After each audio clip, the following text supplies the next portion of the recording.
¿Te imaginas que ayudaría un cambio de gabinete con este resultado?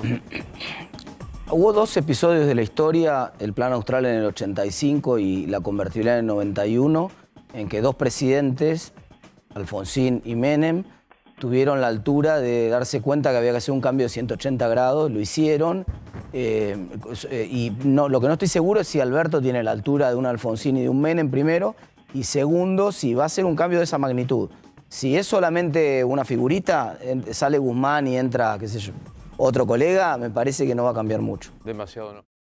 Decías, felicitaciones primero, Martín. Bueno, muchas gracias. Decías, es voto castigo, esencialmente. Sí, es un voto castigo clarísimo. Mirá, en la ciudad de Buenos Aires, por ejemplo, el kirchnerismo en comparación con la PASO anterior, con la PASO del 2019, perdió 7%. Lamens había sacado 31%, 31, casi 32%, y ahora sacó 24,5% Santoro. O sea, perdió casi 7 puntos. Que son un voto de bronca, es un voto catárquico, y que es un voto que recogió, por ejemplo, Milei. Mirá qué paradoja, ¿no? Mirá qué paradoja. O sea, Milei recibió votos que habían sido kirchneristas en el 2019. Claro. ¿Por qué? Porque es el voto bronca buscó a la izquierda y a la derecha. Es un voto... Y además se sumó, en el caso de Javier, un poco de voto antisistema también, ¿no? De ese hijo, mirá, son hijos de... A la izquierda no le fue mal en la ciudad tampoco. No, son hijos de 20 años del que se vayan todos del 2001. Tienen 20 años esos. 2001. Nació en el 2001, hijo de 20 años de los que se iban en el 2001. Es el hijo del que se vayan todos, del 2001. Entonces, ahí hay que ver, porque buena parte, teniendo en cuenta el punto que hacías vos, buena parte del voto castigo, que hizo una catarsis acá, ya esa pulsión bajó. Esa pulsión, la gente que... y fíjate que a Juntos por el Cambio le pasó lo mismo, a Cambiemos en su momento en el 2019, entre la PASO y la elección general. Hay que tener cuidado con eso, hay que ser prudentes y no hay que dormirse en los laureles de pensar que la gente nos eligió a nosotros porque somos todos bonitos, porque no somos ni bonitos ni nos eligió por eso. Es un voto castigo fuerte. Nosotros tal vez supimos interpretar mejor dentro del espacio oposición esa demanda de la gente y por eso cuando se dio vuelta, después de decidir que votaba castigo, cuando se dio vuelta a ver quién era el mejor opositor, la sociedad nos prefirió a nosotros. Pero yo creo que una parte de ese voto castigo duro que recibió el kirchnerismo va a sentir que ya está, que ya castigó en la elección y entonces al mismo tiempo va a haber más votantes que no votaron ahora, que en general nos favorecen a nosotros, el votante del exterior que no pudo votar en la PASO, que probablemente también es favorable para nosotros. Es decir, van a jugar varias cosas, pero yo no me confiaría en que esta ha sido una elección que se va a replicar con tanta facilidad en noviembre. Hay que trabajar. Porque también me equivoqué, voy a hablar por mí mismo, cuando decías, va a recibir un castigo María Eugenia Vidal por saltar de jurisdicción de la provincia de la ciudad, y no pasó esto. O sea, fue más fuerte esto que vos estás diciendo, la bronca, el enojo, el descontento, que otra cosa. Y lo mismo, vale lo mismo que te venía diciendo para el kirchnerismo. Podría haber algún votante que hubiera estado enojado con eso, que dijera, bueno, mi forma de manifestar que yo sí quiero acompañar a Juntos por el Cambio, pero quiero darle un mensaje, algún mensaje a que no me gustó esa movida, podría ser algo de los votos de López Murphy, que de todas maneras anoche quedó más que claro que está 100% jugando quedó cuarto, ¿no? Quedó cuarto. ¿Te la acordás de memoria? Yo la tengo ahí anotada, pero no. Me acuerdo bastante bien, sí. Vidal Tetaz. Sí, Pablo Oliveto. Pablo Oliveto, López Murphy. Carla Carrizo. Y Iglesias. Ahí está, así queda la lista. ¿Qué, digamos, porque me parece que ha sido un voto de enorme impacto emocional. ¿Pero qué te imaginas para la gestión de estos 2 años, si no hay ninguna modificación? Si este fuera el resultado de noviembre, me parece que el gobierno pierde toda capacidad de radicalizarse. La pierde porque no tiene plafón.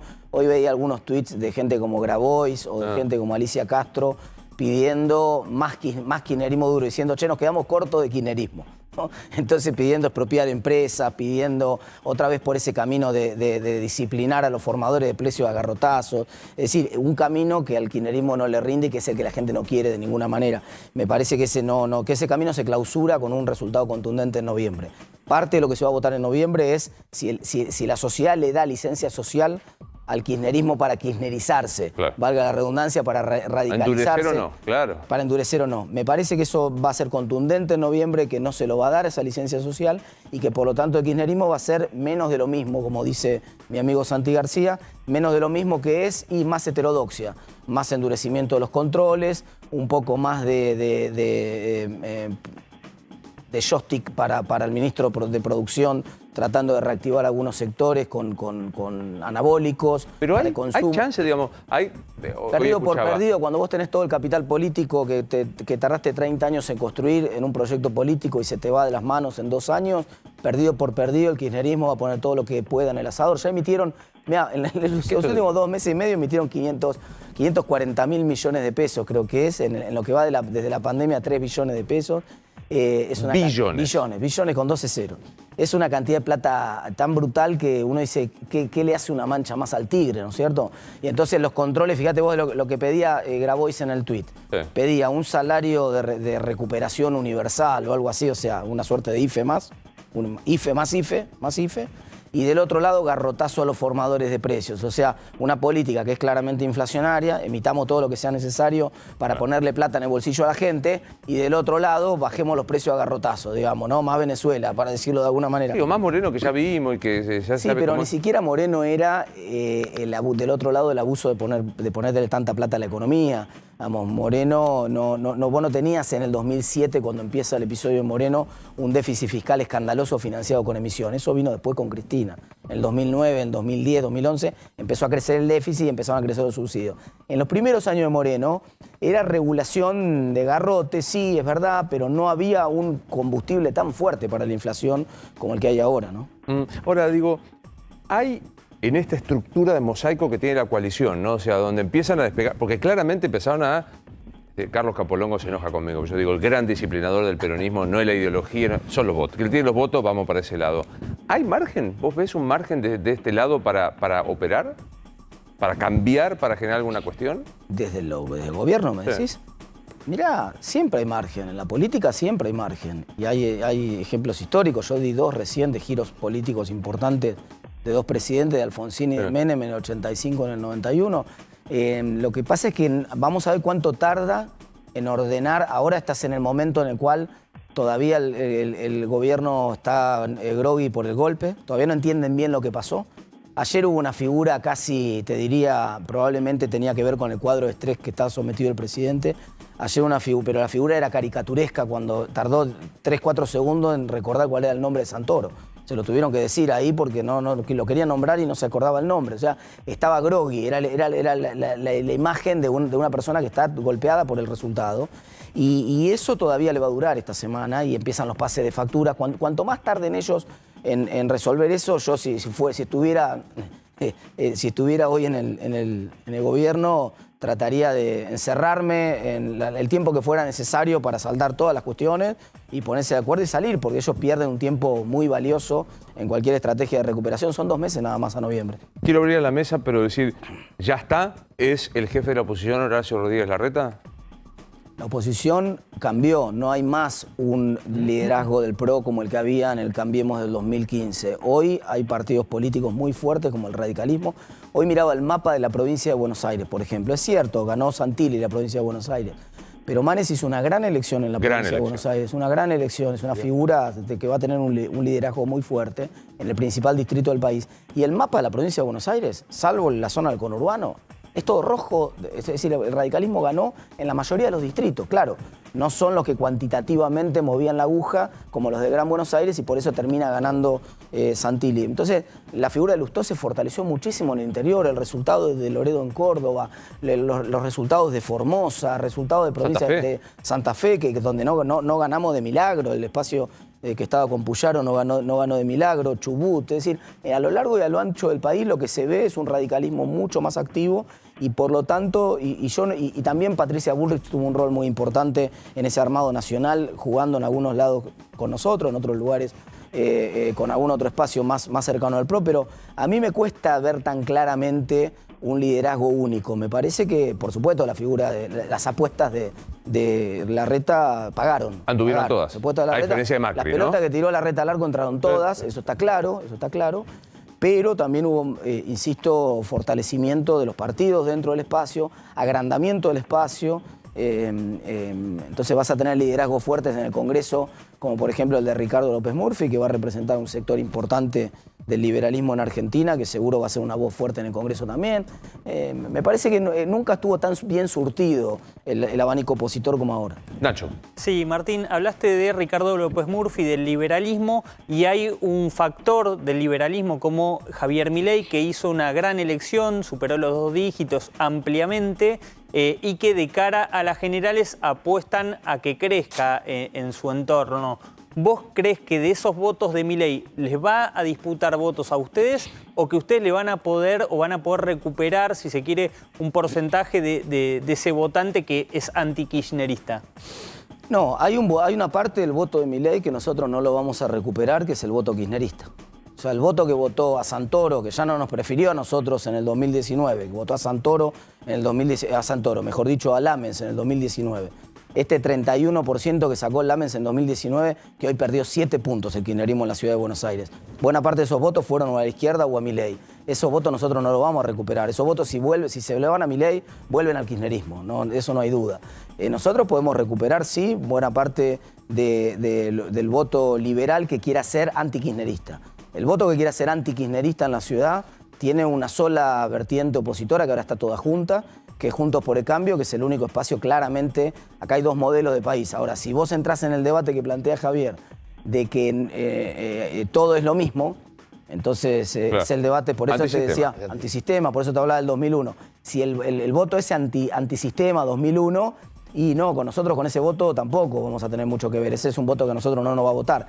Todo el voto de Milei que crea que hay que ponerle un freno al kirchnerismo, si piensa de manera útil el voto en la próxima elección, va a ser un voto nuestro sin duda. Sí, pero ocupa algunos, hoy yo escuchaba algunos decían, entre López Murphy y Milei suman una cantidad de votos, son distintos, pero digo, hay una matriz, qué sé yo, Paco Carrió, una matriz parecida. Algunos dicen, ¿no pueden hacer el bolsonarismo de actitudes como esa? ¿Te parece por ahí? No, de ninguna manera, por 2 razones. La primera porque Ricardo fue muy claro ayer. Ricardo es el respeto por la Constitución, Ricardo es el liberalismo clásico en Argentina, no es una figura para nada antisistema, es una figura que está convencida de la importancia de tener un Juntos por el Cambio juntos, una oposición junta, que sea la verdadera oposición al kirchnerismo, y está convencido que el rival a vencer es el kirchnerismo en las próximas elecciones. Todo eso le marca una diferencia brutal con la oferta de Milei. Por un lado, es imposible que caiga en una vertiente populista.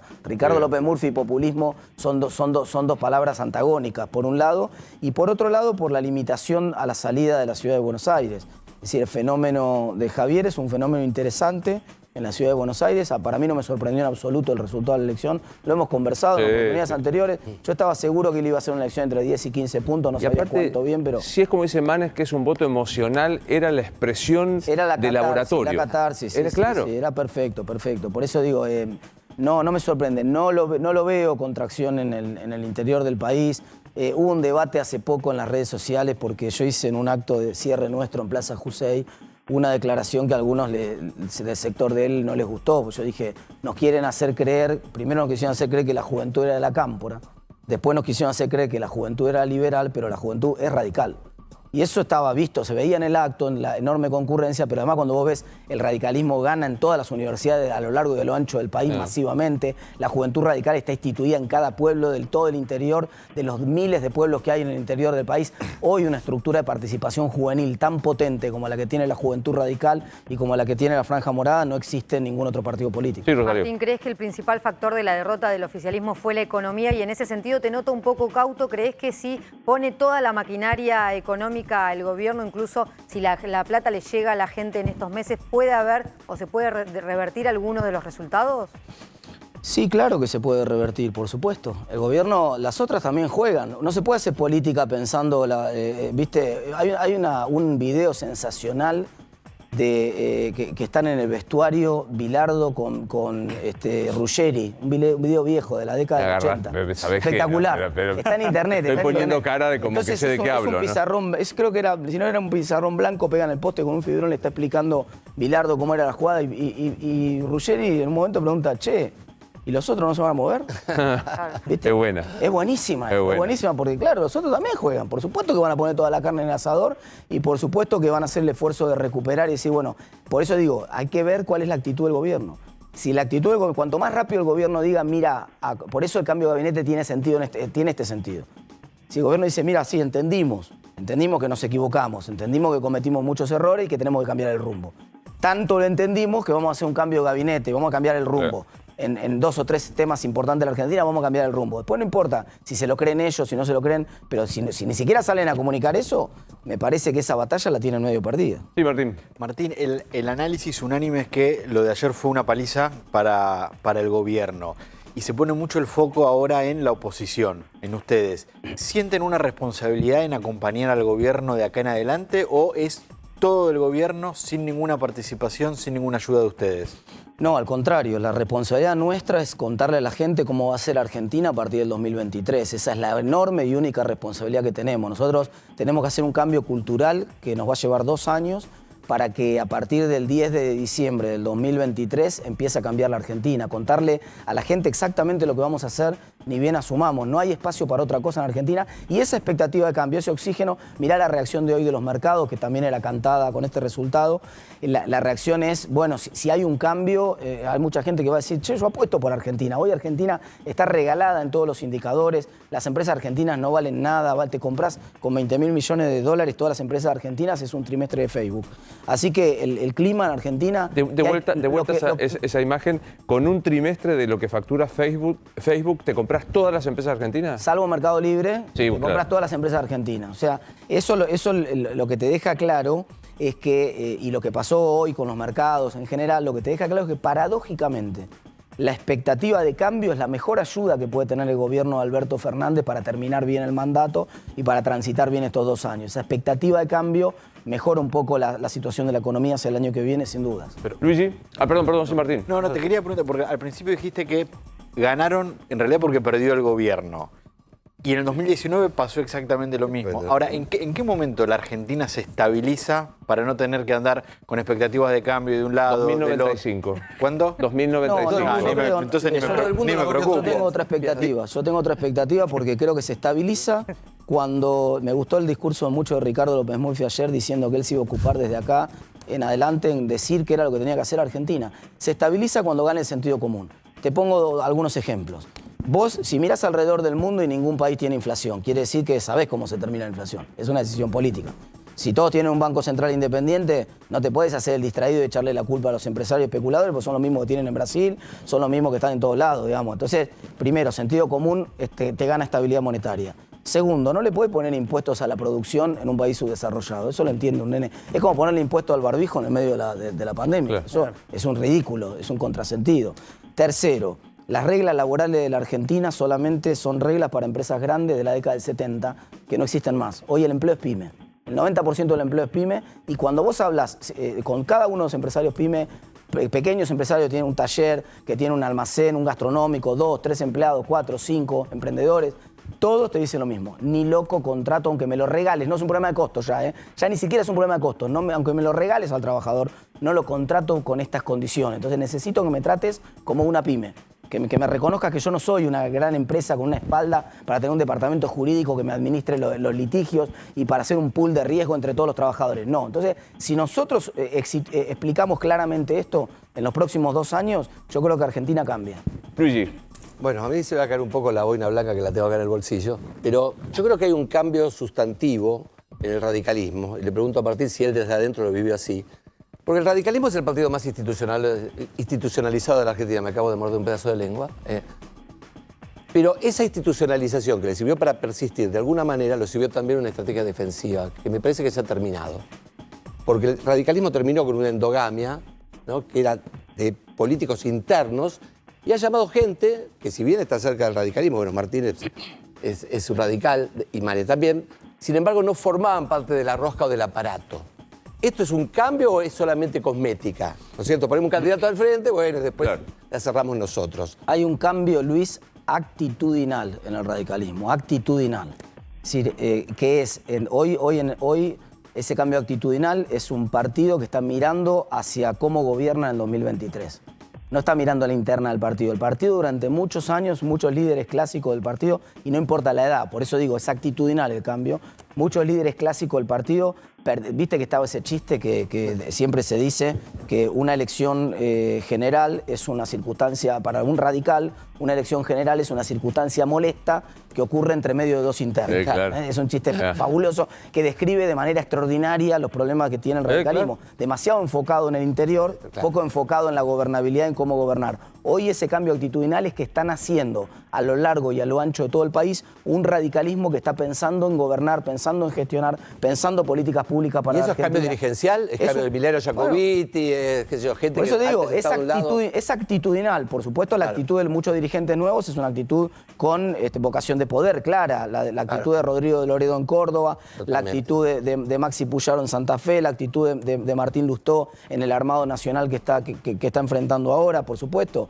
La de Emiliano Jacobiti también en la ciudad de Buenos Aires respaldando todo ese armado. Y Horacio dejando jugar, ¿no? Porque también es un líder que no se pone en el centro, ¿no? Y sale en la tele diciendo Porque cómo va a ser la estrategia, ¿no? porque comprendió que no hay modo de ganar y mucho menos de gobernar a partir del 2023 si no es con los partidos de la coalición muy fuertes. El modelo Cambiemos 2015, con eje en un partido y los otros en el asiento del acompañante. Y con un liderazgo... No, ese modelo no va más. Déjame preguntarte algo que no sé. Pero estaba pensando, digo, vos, si bien tenés una trayectoria de economía, te hiciste masivo por la tele, por trabajar con Jorge, y etcétera, etcétera. Milei también es un producto muy televisivo. En mi provincia no te cuento. Tenés Carolina Lozada, periodista, Marcelo Lewandowski, periodista, Ciro Seizas, Miguel Tesandori y la ciudad de Rosario, todos. ¿Qué te pasa a vos con esto? ¿Sentís que pesó la notoriedad o no sé cómo llamarlo?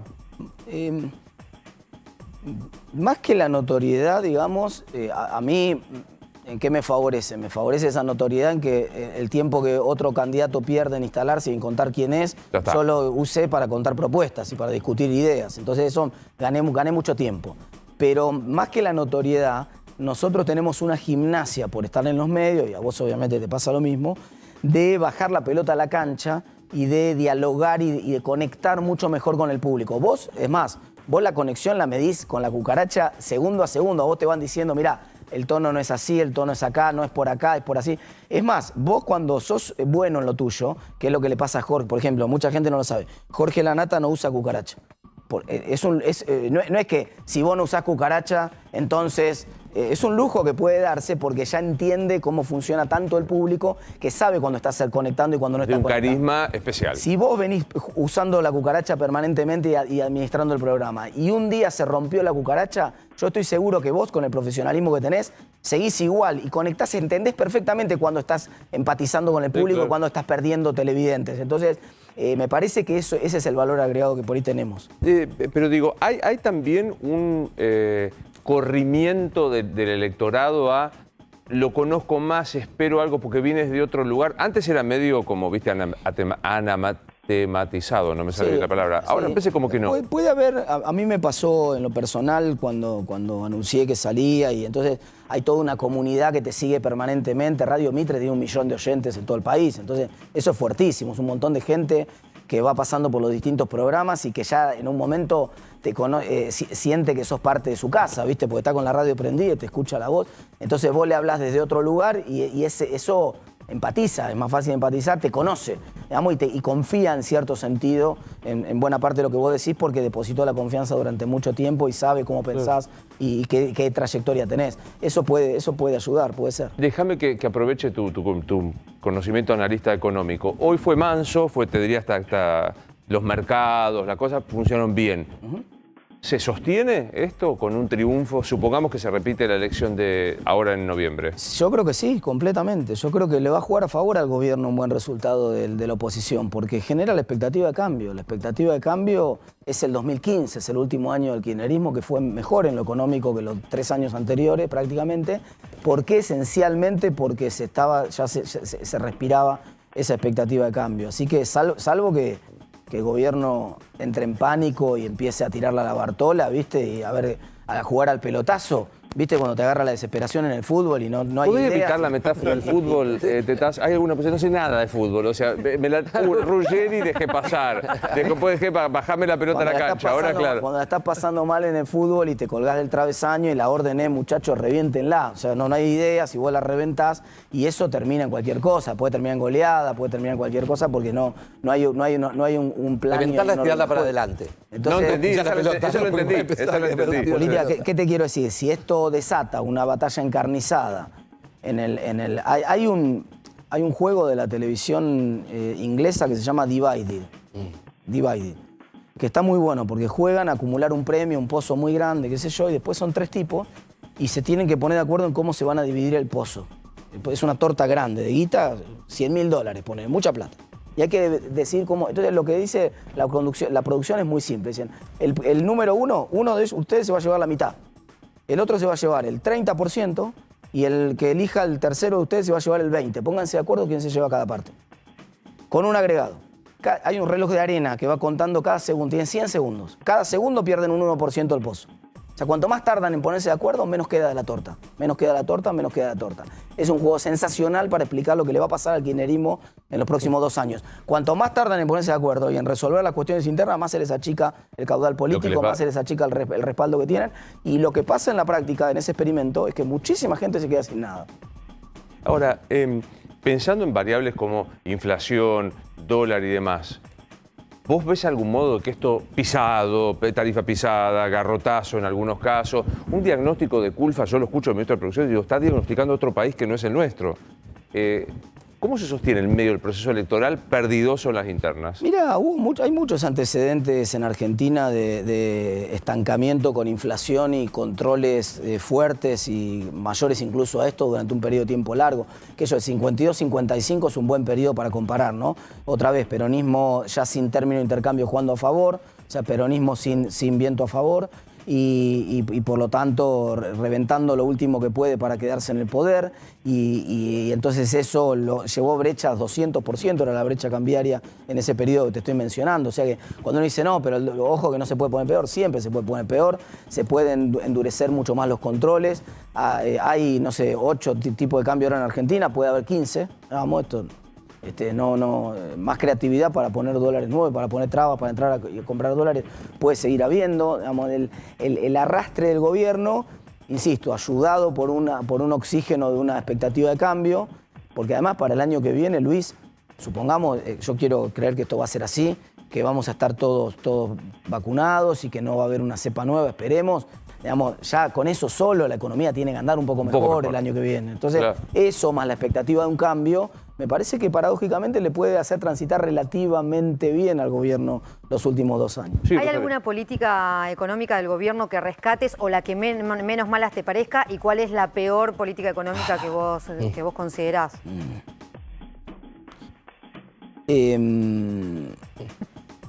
Lo primero que hizo el gobierno cuando asumió fue hacer un paquetazo fiscal formidable para cerrar el déficit fiscal, un ajuste formidable. Dijo que no era, dijo que era solidario, que eso, pero en realidad era un ajuste hecho y derecho, que ni el fondo, hasta lo del fondo se ponían nerviosos con ese ajuste. Por supuesto yo no hubiera hecho nunca el ajuste de esa manera, porque lo hizo subiendo impuestos, un montón de impuestos y bajando jubilaciones, que es un esquema que yo no comparto para nada. Pero el resultado en términos matemáticos es que el gobierno, pasada la pandemia, probablemente necesite, entre muchas comillas, de vuelta, por haber sacudido a los jubilados y por haber matado impuestos a la producción, el gobierno no tenga que emitir tanto cuando pase la pandemia. Digamos, cuando las cuentas fiscales probablemente no queden tan desordenadas después de la pandemia. Eso, digamos, dentro de las cosas cuestionables del gobierno, me parece que podría zafar. Ahora, después, todos los esquemas de intervención del gobierno, el error de comprensión de cómo funciona la inflación en Argentina, pensar que la inflación se resuelve en una mesa, sentando en una mesa a empresarios, no se resolvió así nunca en ningún lugar del mundo. No hay en los 170 países del mundo que no tienen inflación una mesa de precios y salarios, ¿no? Eso no existe. No existe en ningún país del mundo. Lo que existe en todos los países del mundo es un banco central independiente. Y ese error de diagnóstico brutal que tiene el gobierno con la inflación, me parece que es uno de los grandes errores del gobierno. ¿Decís la edad? 46. 46. Ah, son bastante mayores de lo que creía. Lucía más joven. Recién estás ingresando a la arena. Te pasaba como nosotros, que entrevistabas, estás cerca, Sí. charlas con un político, pero ahora estás adentro. ¿Con qué te, bancame la generalización. ¿Con qué te encontraste? ¿A qué se parece? ¿A qué huele la actividad política? A un partido de póker. A un partido de póker. Porque hay permanentemente mucho en juego, porque depende de tu habilidad, pero también depende siempre del azar. Hay mucho azar involucrado, hay cosas, circunstancias. Las cartas. La pandemia. Claro. Este año. Sí, el gobierno la gestionó mal después, pero la pandemia, si al gobierno no le hubiera tocado pandemia, probablemente el resultado no sería, digamos, para demostrar lo malo que sos gestionando la pandemia, tenés que tener la pandemia primero. Entonces, eso hay que reconocerlo. Entonces tiene una cuota de azar muy grande y tiene mucha adrenalina. Cuando vos estás jugando póker, la gente que lo juega profesionalmente sabe que es un juego, que hay mucho en juego. Te pones plata donde pones la boca, como dicen los americanos, permanentemente, apostás, hay muchas apuestas, cada decisión es una apuesta, y en política es así, en política cada decisión que estás tomando es una apuesta.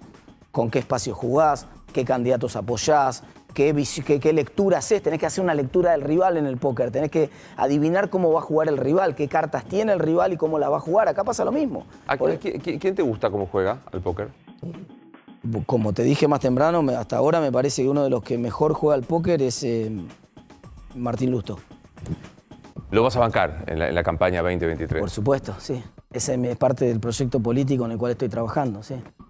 Ahí digo, todo muy bonito, se llevan todos lindos ahora. Ayer los vi todos juntos en el escenario. Sabés que van a poner toda la apuesta, o sea, el PRO, y tiene una estructura... Pero así tiene que ser, eso es lo mejor que puede pasar. Es como, digamos, vos tenés un equipo. En un equipo tienen que jugar todos. En algunas circunstancias después hay un debate, ¿viste? Te cobran un penal a favor y alguno agarra la pelota y se lo patea otro. Bueno, otra vez con la anécdota futbolística. Sí, con el póker, ¿verdad? Pero es verdad. Pero a propósito. Pero la del penal la agarré. Pero es verdad, entonces alguno agarra la pelota y dice, che, déjame patearlo a mí al tiro libre. Bueno, está bien. Entonces eso implica un montón de responsabilidad. Si hace el gol es Gardel porque hizo el gol y no hace el gol, lo erra, lo condenan. Bueno, alguno tiene un rol después que por ahí se luce menos, él juega de número 5, marca permanentemente pero llega poco al área para convertir. Eso también pasa en la política, digamos. ¿Juega bien al póker Macri? Y mirá, nadie que juegue mal al póker llega a ser presidente de la nación. Así que evidentemente juega y jugó muy bien al póker. Vamos a ver qué lectura hace de todo lo que está pasando ahora y cómo se mueve a partir de lo que está pasando ahora. Bendijo candidatos que no arrancaron. Negri en Córdoba. ¿Ya está? Yo creo que en política no está nadie, insisto, y en política todo el mundo suma. Habrá que ver cuál es el rol que más le gusta a Macri en lo personal y le sirve a Cambiemos como esquema colectivo, o Juntos por el Cambio como esquema colectivo. Que Macri era el que agarraba la pelota y decía pateo yo, ¿no? Era el líder, el número 10, el que ordenaba el equipo. O el capitán, mejor dicho. Capaz que no era el número 10, pero era el capitán del equipo, ¿no? El que tenía la autoridad en la cancha. Hoy no es el capitán. Eso está claro, no es el capitán. Y no hay hoy un capitán. Es así, hay varias. Pero alguno tiene que salir con la banda. Hay varias cintas. Mirá la metáfora. Hay varias. Sí. Alguno tiene que salir con la banda en el brazo. Sí, es cierto. ¿Y quién está? Es cierto. Hoy no está claro. Hoy hay varias bandas de capitán. Hay muchas personas. ¿Qué te quiero decir? Cuando vos mirás el despliegue de Patricia Bullrich o de Martín Lustó, que tuvieron en el interior del país, y ves el resultado que hay 17 provincias donde perdió el kirchnerismo, digamos, eso juega muy fuerte. ¿Quién le saca la pelota ahora a Bullrich si quiere patear el próximo? No, pero aparte mencionemos Bullrich. Se bajó, toreó, se bajó y se fortaleció. Yo creo que hoy hay 3 candidatos presidenciales que son difíciles de bajar. Que son Lustó, Bullrich y Rodríguez Larreta. Son muy difíciles de bajar. ¿Y tu cabeza de lista? ¿Vidal? Bueno, vamos a ver lo que quiere hacer María Eugenia. Uno de los dos no va a ser. O sea, no va a haber 2 candidatos, no van a ser María Eugenia y Horacio. Me parece que María Eugenia puede ser el Goicoechea del 90. Y dale, Sí. Si Horacio es Pumpido, ¿no? O sea, si Horacio es Pumpido... Te la cuento. Elena ya no da más, claro. Te la cuento. Dale, Elena, en el Mundial del 90 se lesiona Pumpido. Se lesiona, tiene una lesión que lo deja fuera del Mundial. Y había alguien preparado para ser el héroe. O sea, Goicoechea no era bueno, llegó porque de casualidad. No, obviamente era un arquero excepcional que estaba esperando su oportunidad. El Dibu Martínez de ahora. Que mientras estuviera Pumpido jugando, si Pumpido no se hubiera lesionado, Goicoechea nunca hubiera descollado ni hubiera sido Goico. Pero Pumpido se lesionó y Goico fue Goico, ¿no? Entonces, hoy, tal vez, el candidato entre esos dos que me decís, probablemente sea Larreta, pero si se lesiona Larreta o si, si no le conviene... La lesión de Pumpido era física, claramente. Sí, claro. En la política, ¿cómo son las lesiones? Son 2 años en Argentina, en 2 años. 2 años de Argentina. ¿Viste como la vida de los perros que se multiplica por 7? Sí. La vida de la Es Argentina... mentira, pero no importa. Bueno, pero viste, te dicen que los años del perro hay que multiplicarlo por 7 para comparar con la vida humana. Sí. Bueno, no de lo de las 7 vidas del gato. Estoy hablando de la cantidad de años que tenés que multiplicar la vida. ¿De qué gato estás hablando? Esa también es buena, porque es cierto, parece que el gato tenía más vida. Sí. Por lo menos tenía 2. Sí, claro. Por lo menos tenía 2. Pero el perro, dicen que se multiplica cuando un perro tiene 3 años, equivale a un 21. Adulto de 21. Sí. ¿No? Muy bien. La Argentina, 2 años de la Argentina equivalen a 14 en cualquier país del mundo. Entonces vos decís, en 2 años no puede pasar nada. En 14 en un país sí, bueno, acá en 2 años sí. ¿Vos qué crees en la vida política? ¿Qué crees? Hoy sos candidato a diputado, pero digamos, viste, yo decía, siempre pongo el mismo ejemplo. ¿Querés conducir el Bailando? No me da, no sé hacer eso. Pero me decís, ¿querés conducir el noticiero de la RAI? Me encantaría. O sea, ¿pero qué querés vos en la vida? Mira, yo quiero transformar la Argentina. Me metí en la política para transformar la Argentina. ¿Desde qué lugar? No lo sé. No soy una persona de medias tintas, ni soy una persona de jugar a medias. Siempre juego a fondo. O alguna vez lo conté. El otro día se lo conté a Viviana Canosa. Tengo un tatuaje que dice All In. Es el único tatuaje que tengo. ¿Qué dice? All In. En el póker All In quiere decir que jugás todas las fichas juntas, que jugás 100%. No te dejas nada atrás, que te apostás 100% a un proyecto. Y yo cuando me meto a algo, me meto 100%. Ahora, ¿dónde va a ser eso? No sé, pero va a ser siempre al 100. ¿El cuento relatado que te ofreció el Ministerio de Economía Macri es cierto? ¿El cuento? Que se cuenta que en un momento Macri te llamó. No. Eso me causa gracia porque un día me lo preguntó Mirta en un programa y claro, yo me descoloqué, pero no porque se interpretó como que yo me había sorprendido porque te había agarrado, porque te había agarrado. Me había agarrado, pero en realidad no era no tenía sentido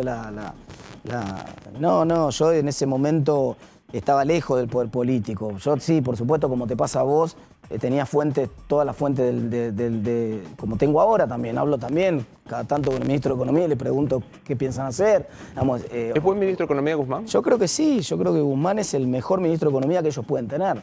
Lo que pasa es que era un poco lo que decías vos recién. Guzmán dice, quiero ir por acá, y no lo dejan. Entonces, desde el punto de vista técnico, entiende bastante bien cómo funciona la economía. Tengo algunas diferencias sobre lo que piensa él del financiamiento monetario. Es demasiado... ¿Viste esa gente que te dice una copita de vino no te hace nada mal? Y yo digo, depende. Si vos estás con un alcohólico que tiene 10 años de problema del alcohol, ni una copita. Entonces, yo en términos monetarios no quiero que el Estado toque una copita de vino. No quiero que emita nada. Nada porque termina en inflación. Y Martín, bueno, el debate tuvimos muchas veces. Dice, no, un poquito de financiamiento monetario no viene mal. ¿Viste? Tenenbaum ordena a los presidentes de mejor a peor. No te lo hago eso. ¿El mejor ministro de Economía que tuvo de Rivadavia hasta acá y el peor? Empecemos por Rivadavia, que fue horrible, que metió el enfiteusis, pero digo por acá. En general, mira, lo bueno de los ministros de Economía es que cuando son relativamente buenos ni siquiera los conoces, ¿no? Pero los ministros de Economía, aunque por ahí no eran técnicos en economía como ahora, pero administraban la economía bien, en la década del 10, del 20, los gobiernos radicales, de Irigoyen, de Alvear... ¿Y el peor? Funcionaban bien. ¿Y el peor? Probablemente Kicillof. Tuvo 2 años nada más para demostrarlo. Capaz que le doy el beneficio de la duda de que capaz que si duraba algunos años más en el Ministerio de Economía, podía ser algo peor, pero creo que me quedo con Kicillof. ¿Yogo bonito o resultadismo? Resultadismo. ¿Viste? ¿No te sorprendí con esta última? No, al contrario. No, che, me costó, estuve pensando todas las notas, ¿qué le voy a decir? Esa la tengo muy clara. No, pero yo que te preguntara yo esto, ¿no? Que sé de fútbol. Soy 100% pragmático. Yo quiero resultados, en todo, en la política también. Vos tenés que transformar a Argentina. Para transformar a Argentina no hay lugar para decir, bueno, no, pero Claro. fíjate, porque eso no, a ver si cómo queda, a ver si a la gente le gusta lo que vos decís. Mirá, muchachos. Transformame. Placer verte. Muchas gracias.